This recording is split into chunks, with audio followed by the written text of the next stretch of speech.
কেটো না আমায়, দয়া করে আমাকে মুক্তি দাও, আমি বাঁচতে চাই। এ কি, তুমি কথা বলছো কিভাবে? তুমি তো একটা মাছ। আমি বিধাতার কাছে শেষবারের মতো অনুরোধ করেছি যেন আমার জবানে মানুষের মতো কথা বের হয়, এছাড়া আমার আর উপায় ছিল না। বিধাতা আমার মনের আশা পূরণ করেছে, দয়া করে আমাকে কেটো না। আমি এখনই মন্ত্রীমশাইকে ডেকে নিয়ে আসি।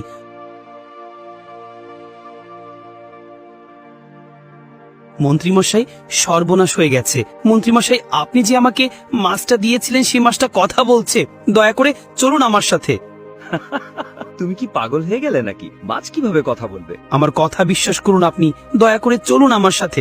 আমি মিথ্যা কথা বলছি না। আমি ঠিক আছে, চলো। তোমার কথা যদি মিথ্যা হয়, খবর আছে তোমার।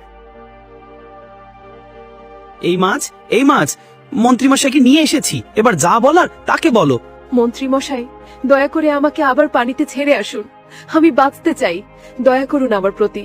আজু, তুমি কথা বলছো কিভাবে? তোমাকে পানিতে ছিঁড়ে আসবো কেন? তোমাকে তো রান্না করার জন্য এখানে আনা হয়েছে। তুমি হবে আজকে মহারানীর আহার। মহারানী সন্তান সম্ভবা, কবিরাজ নাকি বলেছে ডিম সহ মাছ খেতে, তাই তোমাকেই ধরে নিয়ে আসলাম। আমিও তো সন্তান সম্ভবা, আমার পেটেও তো অনেক ডিম। একটা বাচ্চার জন্য আমাকে খেতে চাচ্ছে আপনাদের রানী।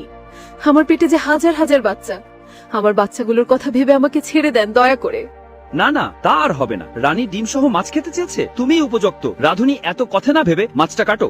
আমাকে তো কাটবেই বুঝেছি, তবে আমি অভিশাপ দিচ্ছি, আমাকে যে খাবে তার একটি বাচ্চার জন্য আমার পেটে সব ডিম সহ বাচ্চা নষ্ট করবে। তার গর্ভে যেন মানুষের বাচ্চা না হয়, আমার মতো মাছ জন্ম নেয়, সেই মাছের পেটে যেন তার বাচ্চা বসবাস করে।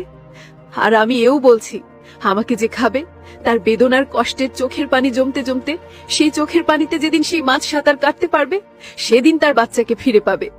আর 2 বার যেন তার গর্ভে সন্তান জন্ম না হয়।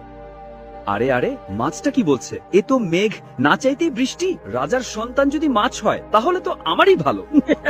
আবার মাছটা বলছে দ্বিতীয়বার সন্তান হবে না, রানী অভিশপ্ত হয়ে যাবে। যদি রাজার কোনো সন্তান না হয়, পরিশেষে রাজ্যের ভাগ আমার সন্তানই পাবে। কিন্তু মাছটা বলল রানীর চোখের পানিতে সাঁতার কাটলে তাহলে বাচ্চাকে ফিরে পাবে। এ খবর আমি কাউকে জানতেই দিব না। রাধুনী, মাছটাকে এক্ষুনি কাটো। না মন্ত্রী মশাই, আমি এত পাষাণ হতে পারবো না। আমি এই মাছকে কাটতে পারবো না। তাই না? আমি নিজেই কেটে দিচ্ছি তাহলে। এই বলে মন্ত্রী নিজেই মাছটাকে কেটে ফেলল। নেও, এবার রান্না বসাও। আর শুনো, এটাই তোমার রাজবাড়িতে শেষ রান্না। আপনি কি বলছেন? আমার শেষ রান্না মানে? হ্যাঁ, আমি চাই না তুমি রাজাবাড়িতে আর রান্না করো। আর এই মাছের ব্যাপারে রাজা কিছু জানুক কোনোদিন। মন্ত্রী মশাই, দয়া করুন আমাকে, আমি রাজাকে কিচ্ছুটি বলবো না। দয়া করে রাজবাড়ি থেকে আমাকে বের করে দিয়েন না, না খেয়ে মরবো যে আমি। তুমি না খেয়ে মরবে নাকি বেঁচে থাকবে আমার কিছু যায় আসে না। যদি আমার কথা না শোনো তাহলে তোমাকে তিলে তিলে মারবো আমি। আমি চাই না রাজারানী কিছুতে জানতে পারুক যে তাদের সন্তান মাছ থেকে কিভাবে আবার মানুষ হবে। আমাকে এখান থেকে বের করে দিলে আমার কি হবে? আমার অপরাধ কি মন্ত্রী মশাই? ঠিক আছে, আমি তোমাকে অর্থ সম্পদ দিব, যেন দূরে কোথাও গিয়ে একটা হোটেল চালিয়ে নিজের সংসার চালাতে পারো। এর বেশি দয়া দেখাতে পারবো না। আচ্ছা ঠিক আছে। সেই দিন মাছ রান্না করে রানীর বিছানার কাছে ভাত মাছ রেখে রাধুনী রাজাকে বলল, মহারাজা, আমি আর রাজসভায় কাজ করতে পারবো না। আমি আজকেই আমার গ্রামে ফিরে যাব, আর আসব না। কি হয়েছে তোমার রাধুনী? হঠাৎ রাজপ্রাসাদ ছেড়ে চলে যাবে, কারণ কি? তেমন কোনো কারণ না, আমার ইচ্ছে আমি বাইরে একটি হোটেল দিব, তো তাই চলে যাব। আচ্ছা, তাহলে আমার আর কি করার? তোমার যেমনটি ইচ্ছা তাই করো। রানী সেই অভিশপ্ত মাছ খেয়ে ফেলল। মাছটা খুব মজা হয়েছে গো, তুমিও খাও একটু। না না, আমি খাবো না, তোমার জন্য রান্না হয়েছে, তুমি পুরোটা খাও।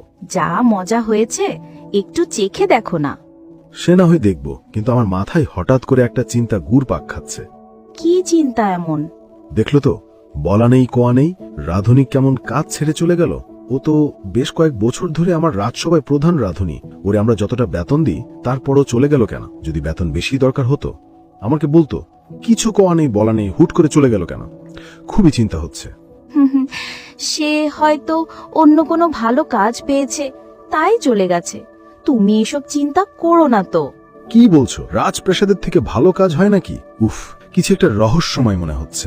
রাধুনী তো কিছু বলল না, আর তুমি এভাবে কোনো কিছু একা বুঝতেও পারবে না, আর তোমার চিন্তাও কমবে না। তুমি এক কাজ করো, মন্ত্রীকে ডাকো। সে যদি কোনো কিছু জেনে থাকে, মন্ত্রীর সাথে তো প্রায়ই তার কথা হতো। তুমি ঠিক বলেছ, আমি এখনই মন্ত্রীর কাছে যাব।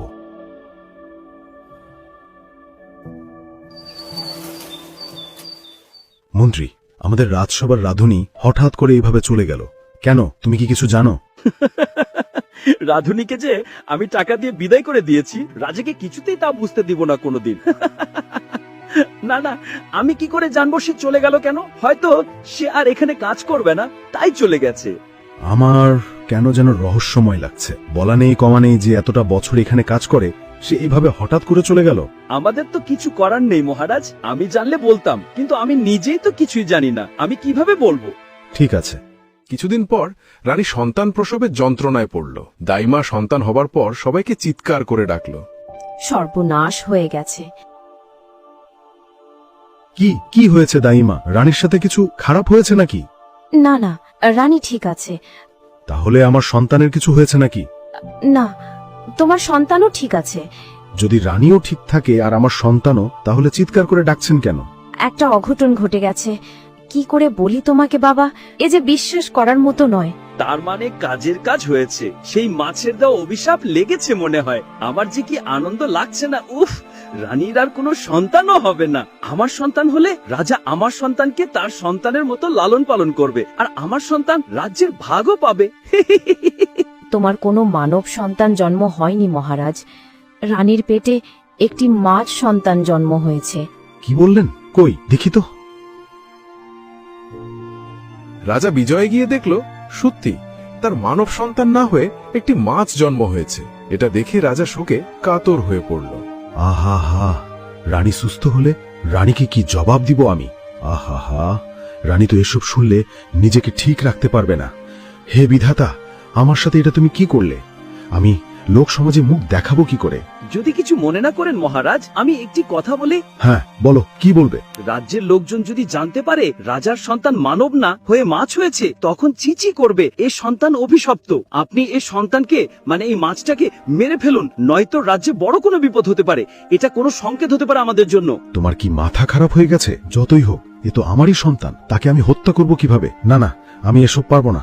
তাহলে মাছটাকে আমাকে দিয়ে দিই, আমি পুকুরে ফেলে দিই। ঠিক আছে, তুমি এটাকে রাজপুকুরেই ফেলো, যেন আমি মাঝে মাঝে নিজে চোখে দেখতে পারি।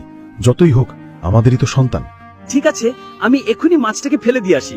আর দয়া করে তুমি রাজ্যের কাউকে কখনো বলবে না যে আমার সন্তান মাছ হয়ে জন্ম নিয়েছে। আপনি কোনো চিন্তা করবেন না মহারাজ, আমি কখনো কাউকে কিচ্ছুটি বলা তো দূর, বুঝতেই দিব না। কিন্তু রানী জেগে উঠলে আমি রানীকে কি জবাব দিব? আপনি রানীকে বলবেন আপনাদের জীবিত সন্তান হয়নি, পরবর্তী সুস্থ সবল সন্তান হবে। ঠিক আছে, যাও, তুমি আমার সন্তান এই মাছকে ফেলে আসো। মন্ত্রী কথা মতো মাছটিকে রাজপুকুরে ফেলে দিল। আমি কখনো ভাবতেই পারিনি এভাবে মেঘ না চাইতেই বৃষ্টি এসে ধরা দিবে। তুমি রাজকন্যা না রাজপুত্র জানি না, আজ থেকে তোমার জীবন এখানেই কাটবে।